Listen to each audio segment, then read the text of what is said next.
Hi friends, సింపుల్గా egg pulao అనేది ఎలా ట్రై చేయండి. చాలా లైట్ ఫ్లేవర్ తెలిస్తే చాలా బాగుంటుంది, చాలా క్విక్గా కూడా అయిపోతుంది.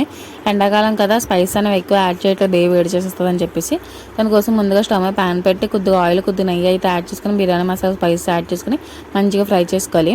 తర్వాత ఇందులో సన్నతన్న ఉల్లిపాయ ముక్కలు, పచ్చిమిరపకాయ ముక్కలు కూడా యాడ్ చేసుకుని మంచి గోల్డెన్ కలర్ వచ్చేదాకా ఫ్రై అయిన తర్వాత ఇందులో సన్నతన్న టమాటా ముక్కలు కూడా యాడ్ చేస్తున్నాను. టమాటా మగ్గిపోయిన తర్వాత ఇందులో అల్లం వెల్లిపాయ పేస్ట్ కూడా యాడ్ చేసుకుని పచ్చివాసన పోయేదాకా మంచిగా ఫ్రై చేసుకోవాలి.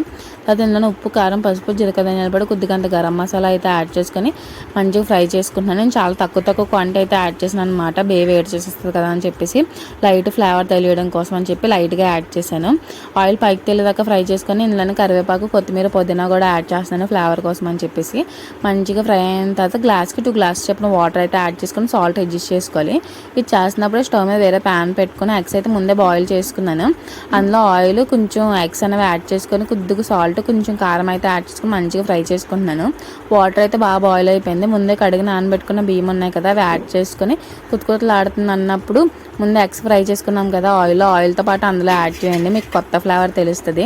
తర్వాత ఇందులోనే కొంచెం కొత్తిమీర, పుదీనా కూడా యాడ్ చేసుకొని కుతకుతలాడుతున్నప్పుడు సిమ్లో పెట్టుకొని ఒక 10 మినిట్స్ పాటు కుక్ చేసుకుంటే సింపుల్ ఎగ్ పలావ్ రెడీ అయిపోయింది. లైట్గా ఫ్లేవర్ తెలుస్తూ టేస్ట్ అయితే మాత్రం మీకు నచ్చుతుంది. Please like, share and subscribe మీకు సబ్ యూట్యూబ్ ఛానల్. ఫాలో అవడం మర్చిపోకండి ఫ్రెండ్స్. ఒక లైక్ కొట్టండి, అలా వెళ్ళిపోకుండా మంచి వీడియోస్తే మేము ముందుకు వస్తూనే ఉంటాం, కొంచెం సపోర్ట్ చేసేయండి.